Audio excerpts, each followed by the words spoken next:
welcome to the Journeyman Cave, a podcast where we meet and chat with some of boxing's most seasoned road warriors, hosted by Mark Shakespeare and Chris Scarfe.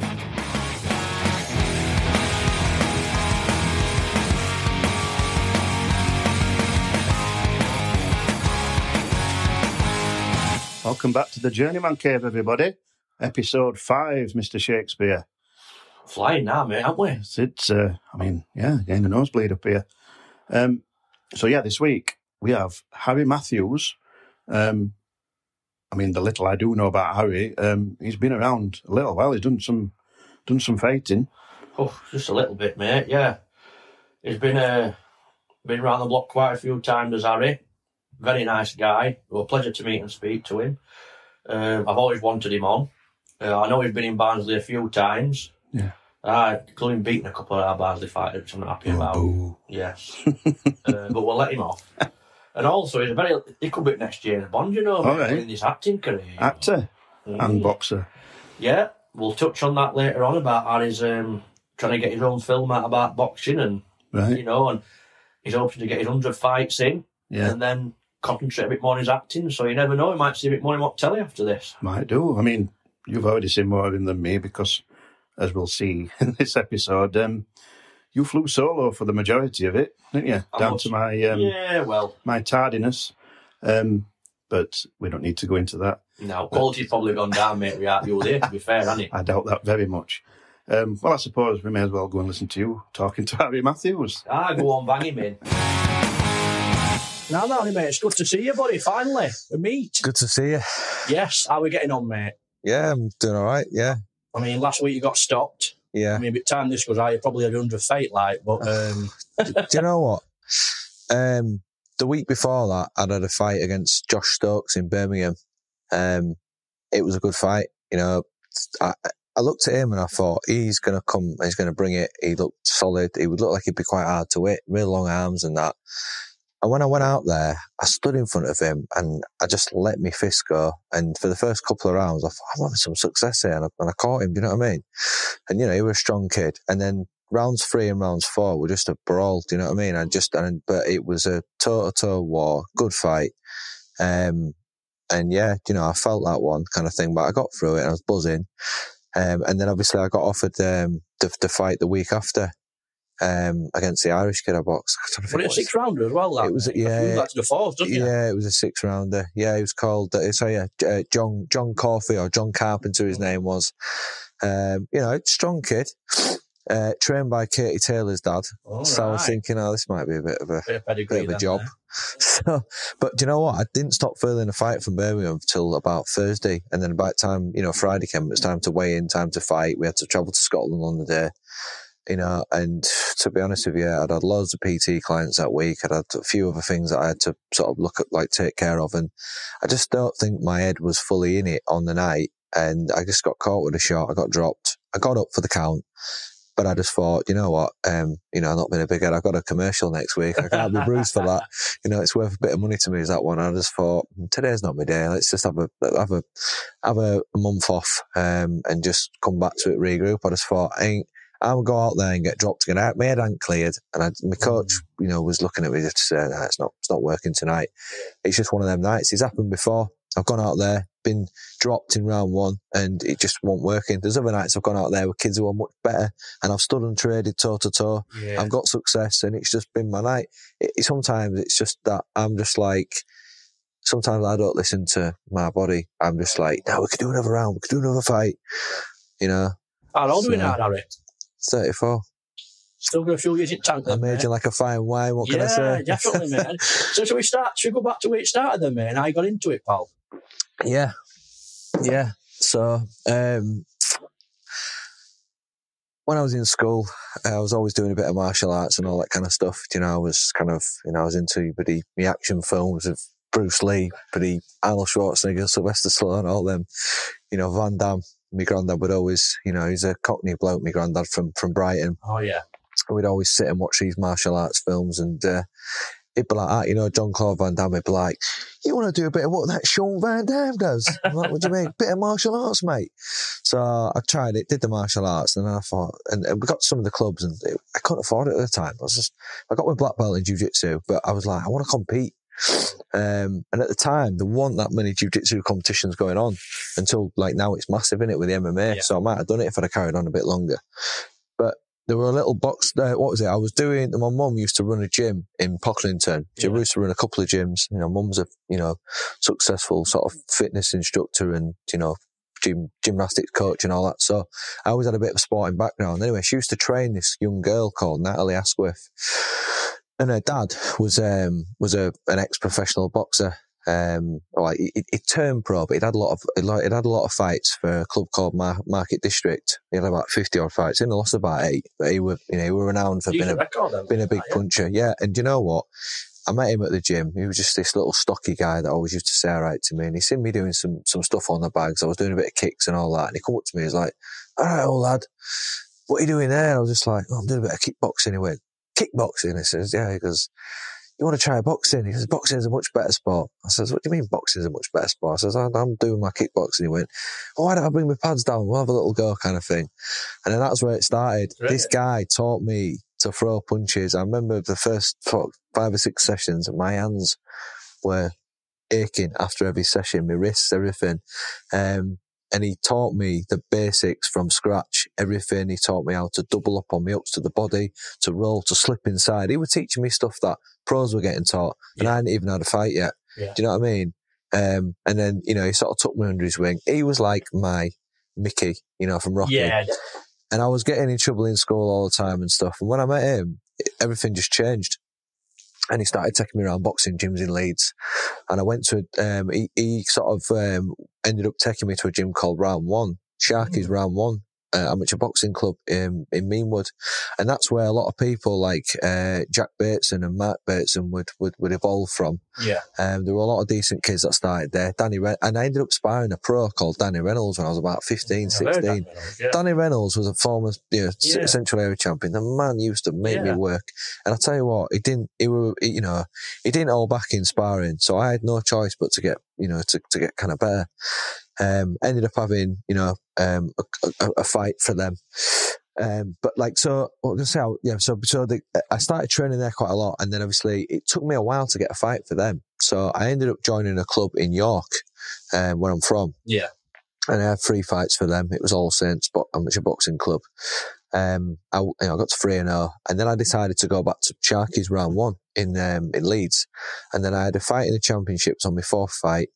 Boxed a kid called Aston Jolly from Doncaster, good friend of mine in boxing. And he just beat me. Just obviously, from there on, I ended up having more sort of amateur fights. I ended up going to a college called Durham and Hoffel Community College. Oh, yeah. And I went to a boxing academy. There were another kid there from York called Luke Atkin. He's gone on to be like a BKB fighter kind of thing. He's done all right. But it just wasn't right for me. I wasn't really getting much sparring. I wasn't happy. Obviously, I was coming home every now and again, still training with Sean. Sean was as, from obviously the guy that I met years ago, he's always been on my shoulder sort of, throughout my boxing career. And I'd go back and do a bit of training with him, but I was always struggling to get sparring. And, I was living in a student dorm. I was getting ill all the time. Everyone was fucking dirty, and it was just, it just wasn't for me. So I came back, and I ended up getting a little job as a landscape builder with a mate of mine called Matthew Wilcoxon. He's got like a landscaping company. I haven't seen him for a while, but a good old friend of mine. And then I joined a club called St Paul's in Hull, where I would then end up sparring people like Luke Campbell. Oh wow. Tommy Coyle. And there was, loads of different kids there. Samir Menemni, cream of the crop then, yeah. Kids that would go on to fight for British titles and stuff. Oh, yeah. So there was always that calibre of sparring in there. Another kid called Luke Allen, he was a former national champion. I had a brilliant variety of sparring. It was like a brotherhood down there. And I had I think I had about 30 odd fights for them kind of thing. But in the end, my amateur boxing record was, 42 fights. And I think I'd only lost about 10. So I did all right. Well, certainly did, mate. I was always getting to, the Yorkshire finals or, the quarterfinals and junior ABAs and stuff. But I kind of realised in the end that my style was more sort of suited to the pros. And then obviously, I got a few sort of bad decisions in the championships. And that's where I sort of turned pro. I started doing a bit of training with another guy who went to St Paul's. He was from York, called Glenn Banks. And Glenn Banks now is a professional boxing manager. And he was actually, he was the man that kind of took me into the pros. So my last 8 amateur fights at St Paul's, I was also trained by a guy called Niall Armand. Right. And he ended up sort of looking after me a bit in the pros as well. So I'll touch on him a little bit more later on. But yeah, so Glenn Banks, he decided that he, wanted to train me pro. He wanted to turn pro as like a trainer as well and a manager and stuff. So we sort of teamed up together and we ended up turning pro at 20. Signed with Carl Greaves. Top man, yeah, he's a good guy. And, I remember having my first ever pro spar with a guy who I ended up having a trilogy with called Andrew Lowe. I wrote him down here actually to talk about. I wonder how the trilogy started, Yeah, well, do you know what? To touch on that. Me and him, we used to have some barnstormers in the gym. But there was another kid who used to get involved as well called Kev Hammond. And he was quite a big banger. But you know what? Like say, Andrew and Kev, they were about 8 or 9 years older than me. And I was just sort of coming into it. But, I was just a young, hungry kid who wanted to kind of prove himself. And I knew that boxing was what I wanted to do. And I knew that I wanted to, I had aspirations of being a British champion at least. You've got to though, mate, haven't you, when you start off? But yeah, like I say, I remember my first ever fight against a guy called Jason Smith. I think he was from Barnsley as well. But did you win that fight? I won that fight, yeah. So that's 3 you've taken down our lads, isn't it then? It is. Right then, get out now. Come on. Well, mate, it just it must be something about Barnsley. It must be. Something in the water, mate. Yeah, well, I've conquered the men but not the women. Yeah. So, yeah. But yeah, like I said, I had a fight against Jason Smith. He actually weighed in nearly a stone heavier on that night. And it ended up getting dropped to 6-2s rather than 4-3s. And obviously, you get a bit of extra money if they weigh in, too heavy. And I remember that first couple of rounds boxing him and he just did not stop coming forward. And I thought, he's lost, I think he'd lost all 3 fights that he'd had. Yeah. And his forehead, mate, was one of the hardest foreheads I've ever hit to this day. And, like I said, that was a good experience. And obviously that was my first pro win. Everyone was there. And, we went on to having, sort of 9 consecutive wins in my first few years as a pro. Yeah, it started off really well. I'm going to say, I looked at your record, like, to start off with. I mean, I've always followed you and stuff. And yeah, I know it's about 9 or 10 on trot. Yeah. You know what I mean, to start off with. Yeah. I mean, you fought Johnny Musgrave as well, didn't you? Fought Johnny Musgrave. I fought him at Sleaford Leisure Centre. Right. And he was my 3rd pro fight. What did you reckon to him then? You're a bag of shit now. I'm only joking. No, he wasn't. Johnny. I'm telling. No, he wasn't. He was, you know what? He was, he fucking come out and I knew he wanted to tear my head off. And at the time, I don't know, do you know, like every fighter, it's 2 or 3 years in their life where they just get it right every time and everything just goes well. And I just didn't believe that anyone could beat me at lower level at first. I thought, anyone that I'm going to fight in my first 9 or 10 fights, I'm going to fucking smash. Yeah. And I didn't. In my head, I think I just had it mentally as well. And then I think, obviously, after that 8 or 9 pro fights, I think when I started stepping up a bit, because I'd not won a national title or anything like that, I was like, I'm going to start boxing kids who've won national titles. But then what I should have probably thought is I aspire kids who have won national titles all the time. Well, so what's it matter? When you've been around before you turn. Yeah, but I think every fighter kind of doubts himself a little bit, kind of thing. And I think maybe I doubted myself on the big stage. But I remember my first loss, which I didn't think was a loss, against Kieran Healy. Yeah. I boxed him at the King's Hall in Belfast, and that was my first ever fight under Tommy Gilmore. And that was when Matchroom were just starting to get sort of big. I remember, what's his name? Carl. I'm terrible with names. Carl the Jackal. Oh, Frampton, that was him. I thought Frampton straight in, and I thought, no, he's going back further on there. So, there were people like him on it. Yeah. Time flies, there were bloody Barry McGuigan coming into the changing room and that. I was thinking, fucking hell, this is the one. And I boxed a kid called Kieran Healy over 6'3", and do you know what? I didn't feel like it was a struggle at all. I cut him in both eyes. He was bleeding all over the place, boxed his head off, and he gave it to him by a round. I couldn't believe it, and it was soul destroying, But, after that, I got back to winning ways for a couple of fights. And then, I still, for the first sort of 25 fights of my career, I had aspirations of still wanting to be a champion kind of thing. And I went for the British Masters title quite a few times, but always on away turf. I boxed a kid called Lee Markham over 10 rounds, who I was convinced I'd beat by 2 rounds at the end of that fight, and, that never went my way. So, unfortunately, I was on the back end of a few bad decisions, and obviously, when you're racking up a few losses and stuff, your ticket sales start dropping. So, obviously, for anyone that doesn't know, when you're fighting in the home corner, when it comes to you getting paid, you have to have covered your opponent's purse. So, say like if I'm doing 6-3s with someone and my opponent cost me 1,800 quid, I've got to cover that. I've got to cover £1,000 for the pot in the house. That's 3,000. That's 2,800 quid. Then you've got to cover enough for your own purse, and then a bit on top for other expenses. So you're looking at $4,500 you've got to cover. So if Barry from the pub, who's promised you 20 ticket sales, lets you down 2-3 days before, that's going to affect your wage. So whoever you beat, he's walking away with more money, win, lose or draw, and you're walking away with a win and less money, and still struggling with the same, problems that you've got, things you've got to pay for, because, you give up a lot of time for boxing, and it can affect your work sometimes as well. So, that was kind of where I had to end up going to do it by other means, unfortunately. You grow thicker skin then, mate, when you realise you weren't going to get decisions at times. Did it bother you as much now? It just no part and parcel. It still frustrate you? Do you know what it is? Like, as long as I get through it and I give a good account of myself, it don't bother me, because I know what I'm doing it for. I know that I'm doing it as a business.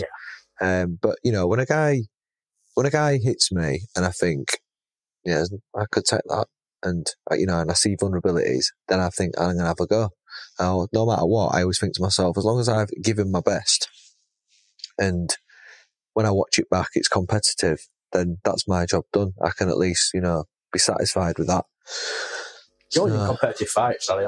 We had Jake Brain a few weeks ago, and each same. I mean, he comes to fight. He's quite new on circuit, Jake, in here. I think you're in 9 fights. Jake Bray. Right. 9 fights with him in a few weeks. Got it with him. And like I said, he's won his last 2, but he comes to fight, and he's a bit like you.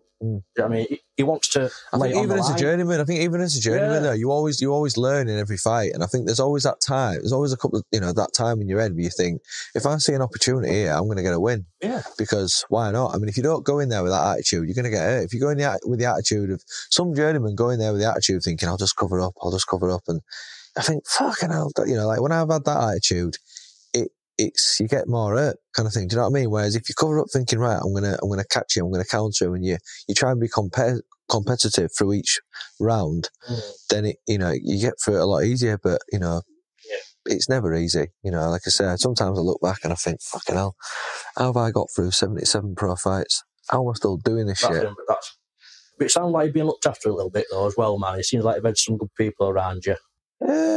Yeah, I've done all right. Do you know what I mean? You had a couple of sponsors on board with you all the way through, or yeah. Vital, innit? People don't realise how much sponsors contribute to you, do they? Yeah, I've had quite a few sponsors over the years. I had a guy called Graham Barker. That he has got like a Jorvik refrigeration company. He sponsored me, not just for my boxing. Actually, he actually helped me with $4,500 that he sponsored me to make the film Boxer, which was a short film that I made, which obviously covered a few real life situations that had gone on in my life. That sounds good, that, mate. Is it any clips on YouTube or if you type in Harry Matthews Boxer short film, you'll be able to see the trailer. I've just got another agent as well called John Doe Management, because I managed to get myself on Spotlight. Now I've got a few credits. And being on Spotlight is like your opening door to all the opportunities, really. But like I say, you get on Spotlight, and then again, it's still a hustle in itself. You've got to get the right agent. But I've just got this agent now, and they've got me a few decent self tapes. Actually, I've actually managed to land. I'm doing an advert next week for Co-op in London. All right. Yeah, so I'm doing that. So like I say, while I'm I know the boxing ain't going to last forever, I'm kind of, planning my exit. And then on top of that, my normal job is, I'm a personal trainer. So I've got quite a lot of, decent PT clients kind of thing. It's looking good then, mate, going forward, isn't it? And It's really going all right. So I just want to as well give one of my best mates, Alan Bullock, a shout out. Actually, of course you can, mate. Fire away. He's got a Leeds waste movers company. It's like I say, it's one of the fastest growing waste companies in Leeds. So if you need your waste sorting, get in touch with Leeds Waste Movers. Nice one, Al. So yeah, well, I want to talk about a couple of fights, mate. I want to talk about Terry Carruthers. Yeah. You stopped him, didn't you? Come on, tell me about it. I stopped him when he was on he'd not lost in his last 4 fights as well. And I boxed him on a guy called Steve Goodwin's show, the first ever Steve Goodwin show. Goodwin's quite a big promoter in London now. I boxed on quite a few of his shows. I got a draw on the last one I was there, actually, against a kid called Luke Rainsley. But yeah, boxed Terry Carruthers in a brutal 6-round contest. He nearly knocked me out in the second round, actually. He's a warrior, though, Terry. He's a warrior, yeah. Terry. He went in with Eubank Jr. as well, didn't he? He did. I can't remember on Channel 5, that run. And he did well, yeah. But, I think Terry Carruthers is one of the last person I stopped, actually. Right, then. Sorry, Terry. Yeah. I hope you're well, Tez. Yeah, me too, mate. He did the BKB, didn't he? Yeah, he did a bit of that.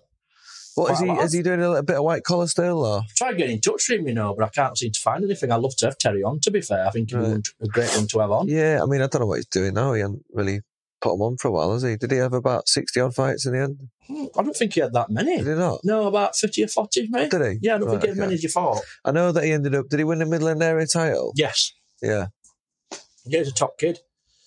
And then also, anybody who stood out for you, mate, who we didn't expect. We always ask this question on the Scarfe. I like that. Somebody you went in with who you thought, he can bang a bit, or he was better than I thought he was going to be. That kid last week. Yeah. That kid last week, I watched him and I thought, he doesn't look that good. But then obviously, I read that he's training with Katie Taylor's dad, Peter Taylor, in Dublin. And he just had great timing. And to be honest with you, my head was in a different place when I threw the foot in the first round, to be honest. I don't know what was happening. It just one day. I knew I was ready for a rest, to be honest. When I'm saying that to myself, I'm thinking, I'll get through this one tonight and then I'll have a rest after a while. It's probably a good time to maybe think, maybe I shouldn't fight this weekend if I'm feeling that way out. But I'm not a man to say no. Do you know what I mean? And do you meet any of the same lads on circuit when you're going around, Harry? Is there mostly same lads on shows as you? Yeah. So I've met quite a few decent lads actually who I get on really well with. Louis Van Pooch, obviously, everyone sees him. I boxed him for. I won my British Masters title from him actually. So yeah, I beat him for the British Masters. I dropped him in round 7. I could have got him out of there, but I let him get off. Nah, he's all right. He's a good lad. You know what? He's a tough boy, tough boy. Because I've seen some of the fights that he's got through, and I just think, fucking hell, he's come on leaps and bounds. He doesn't give a shit. And sometimes I think to myself, he's got that mentality, hasn't he? So he's a special guy. I've met a kid called Robbie Chapman on there recently. Me and him have a bit of banter. He's another kid who could have been good on the home side, but he's just chose the roads, and he's even picked up a few wins on the road. Really nice, pleasant kid. Elvis Doobie, or whatever he's called, he's a nice kid. We always get on. Do you know what? There's loads of different lads that I meet on the road. And, they're all nice lads, and we all know why we're there. Yeah. And sometimes we pull off the odd upset. Yeah, well, that's what it's all about, mate. Yeah, I love it when there's an upset, mate. I love it. Yeah, because everyone just thinks it's just scripted. That's how it's going to go. But then when it's done, it just makes it a bit more exciting, isn't it? Yeah. So I'm trying to think. There's another kid who he just had his 100th bout a few weeks ago when I boxed out Luke Rainsley.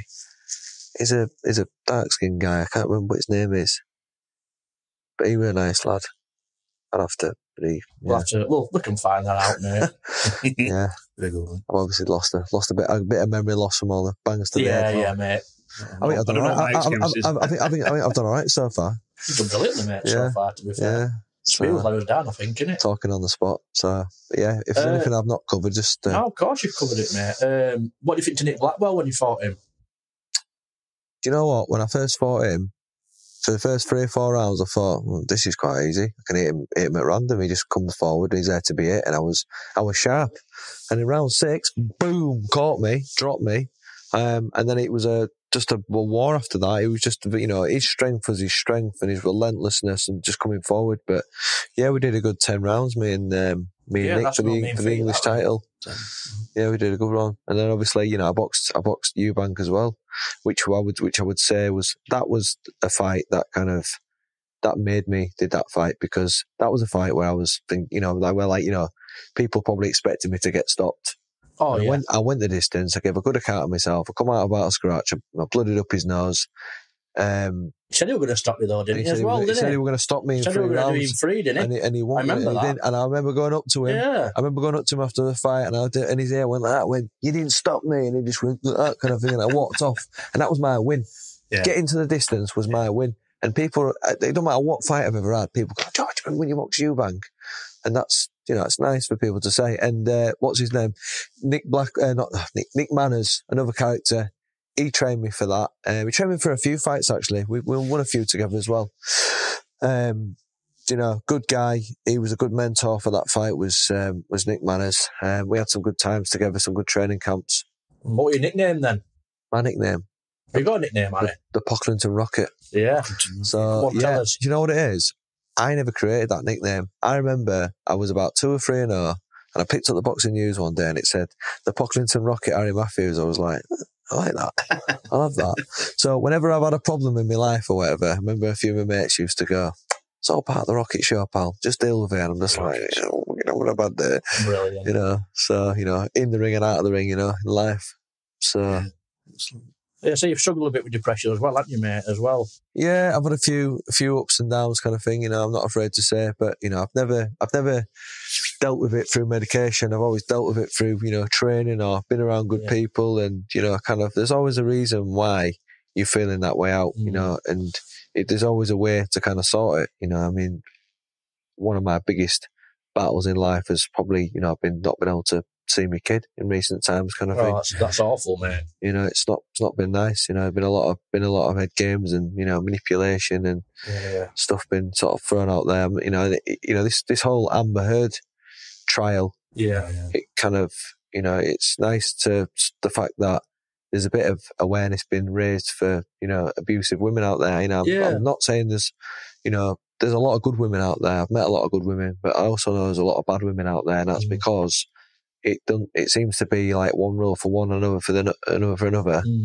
And I don't think men get enough help in this day and age. And I think whereas if a man reacts or anything like that, everybody throw the book at you. Yeah. So you've just got to be careful. But hopefully there can be more help for men that are in a situation when it comes to abusive women, because it's not fair. It shouldn't work both ways. Well, I'm glad you're feeling a bit better, mate. Like I suffer from depression myself. I do take medication myself, but that's my way of doing it. It's tough, mate. I'm glad you're back on. I think another way as well, it's like just talking about it sometimes and getting it out there and realising that you're not on your own.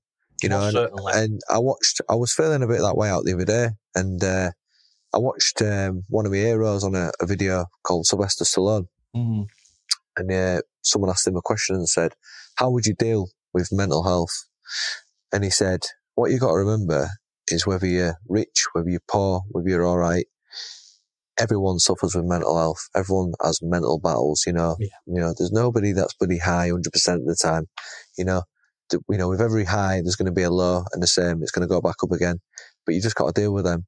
And when it comes to the lows, you just got to realise that, the lows, that's how you get through them is what makes you who you are. Most certainly does, mate, yeah. Sometimes you've got to be rock bottom to get back as up, well. Mate, and nothing lasts forever, whether it's a high or whether it's a low. It will pass, it'll come good at some point. So it will. And 2 more fights I've got to mention, mate, who I've been chatting to. Paul Royston, you thought, remember him? What a character. Yeah, he was a character. Well, I nearly didn't fight him because I didn't make the weight. I come in quite heavy, I think, and it got knocked down to I forget, it ended up being 4-2s or something like that.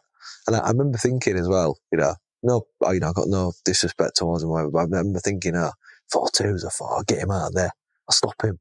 And, he toughed it out. He was a tough old lad. So Yeah. And you know what? He wasn't even a bad boxer either. I thought, why have you chose to go on the road? And I didn't really understand it back then. To obviously where I understand it now. And, you know. I thought I'll give him a shout out, like, he wants to come on. Yeah. But he's always busy with kids and stuff like that. But I thought I'll give him a shout out. And also, Nikolai Campbell said hello as well. Yeah. He's a character and all, isn't he? He is, yeah. We boxed each other, Nikolai. And you know what? He's a nice kid, actually. And then I did a commercial for Bet365, a boxing one, and I turned up and it was there. It was him. Me and him had to do a bit of sparring and what have you, and it was like, right, come on then. Right, remember that time? We could come out with this. He says you're a good mate. She says you're a good mate. We are. Top Yeah. man. We are. We say all right to each other and stuff. And I think he rung me up a while ago and went, "Oh, Harry, someone's backed out of a fight." He goes, "But it's for a Central Area title. You fancy doing a few rounds?" I went. So I just basically said what my stipulations were, and then, obviously he never got back to me, kind of thing. But in fact, I think I've got his t-shirt underneath this journeyman. That's charging him. We're going to have a bit of sponsorship. I'll tell you what, right? If it ever came up and someone said to me, "You've got a shot at a Central Area title, light heavyweight, or super middleweight, and it's, we'll give you 10 weeks to train for it, and I could find a sponsor to train for it," I'd give it another go. I would. And, I think from all the experience I've had on the road now as well, I'd say I'm a better fighter than I was than when I was fighting in the home corner, because I've had that much experience. And I think because I teach it all the time as well, I'm a boxing coach, I'm a personal trainer kind of thing, so I'm drilling it every day.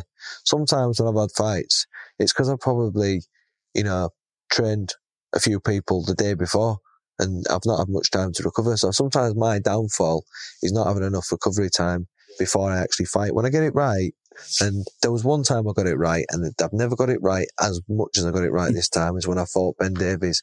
Give him his due, he dropped me in the last round and I had to get up to win. He was a strong kid, but that was one of them where I thought, for every punch you throw, I'm going to throw 6. And then I could hear Carl Greaves like that. "Ben, he's throwing 3 or 4 punches to your 1. I was thinking, fucking right I am. Ding, ding, ding, ding, ding, ding. He didn't like that loss. I know he didn't like that loss. I know he didn't like it, but do you know what? Big respect to Ben. Yeah. He's a good lad. We've kept in touch since, and he's been a good lad. But we was meant to have a rematch, because that was for a Central Area title eliminator, right? We was meant to have a rematch because the original champion decided to be James. I think it's called Paul Brown. He just relinquished the belt, so I was like, right, we've got to do it again now. Then, so then I did a training camp to fight him again. And then he retired halfway through camp. Yeah. And then I was meant to fight a guy called, what's his name? I boxed him. I was meant to box him. And as we were walking to the ring, someone got stabbed in the audience. Oh, you're kidding? Yeah. Daryl Sharp, that was his name. Right. Daryl Sharp was meant to box him. Someone got stabbed in the crowd. Good God. So the fight got cancelled. We got paid. We got sent home. And then again I had to wait, and then eventually I boxed a guy called Christian Kinciona, and I lost by 2 rounds for the actual title, unfortunately. Would you like one? If you mentioned it earlier, would you like a shot at it? Would you? I would, yeah. I would, and I'd trained for it, and I'd still tip myself to be able to do it, because of the experience I've had, and I know that if I turned it on, I'd be able to do it. You don't know we were audience, don't you, when he fought then? Oh, were you there when we saw? Yeah, right. There, yeah. I've been a couple of times. And Ben Wager fought that night as well. He stopped. They always fought together. He stopped my mate, Danny Holmes, who was looking like he was on his way to good things, and then he just knocked him out. And I was thought, fucking hell! So he's a strong kid. Wager. Strong kid. Yeah, we had him on last week, actually, Ben. Yeah, top man. I know you. Sorry, just one thing before I forget it. When you mentioned sponsorship, how difficult is it, do you find, to find sponsors to, you mentioned like for 10 weeks? It's difficult now. I mean, I managed to get one not long back by my friend Paul Bamo through True Security. I'm actually working for them tonight in Leeds. He helped me out. So thank you, Paul and True Staffing.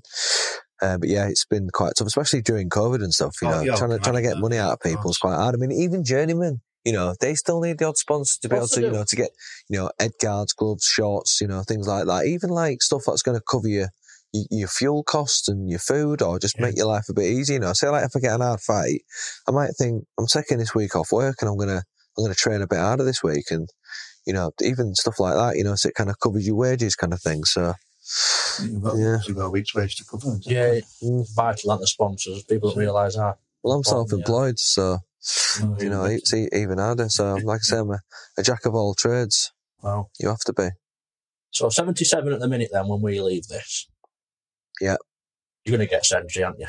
I got to. You've got it, haven't you? Yeah. I think so. Yeah, maybe stick at 4-round level for a little bit for now, and then when we go for it, because I think we're having fights week in, week out, and I think there's a difference between the guys you're going to fight over 6 and the guys you're going to fight over 4. And I think the guys you fight over 6, I think you need 2 or 3 weeks training camp at least, and you know you need a good rest after. You can't be having 6s week in, week out. I don't know how some of these guys do it, because it's the thing is with me, I can't just cover up and just throw minimal shots.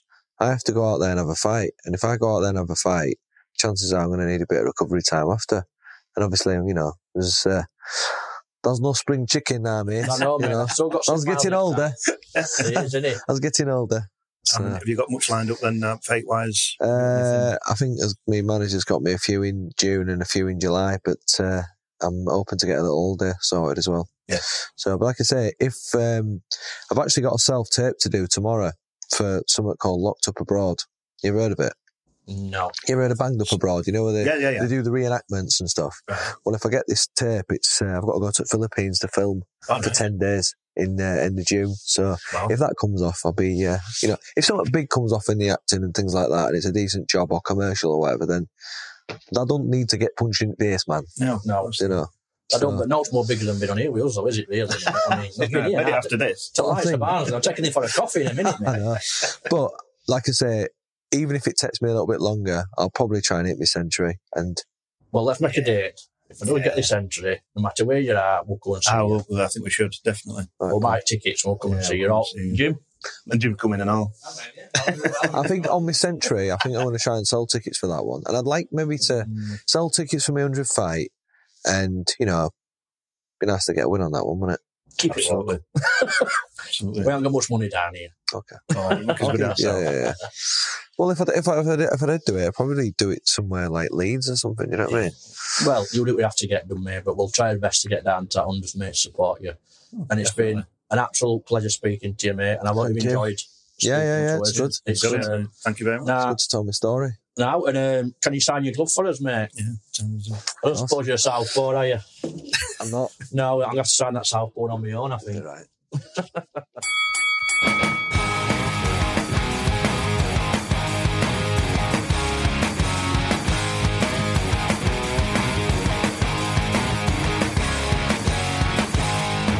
The Journeyman Cave is produced by Ryan Carrier. Music by Ryan Carrier. Special thanks to Rhythm Inc. Studios for hosting. All views expressed are of the guests only. The Journeyman Cave and hosts bear no responsibility for any opinions given. Follow us on Facebook, Instagram and Twitter at The Journeyman Cave.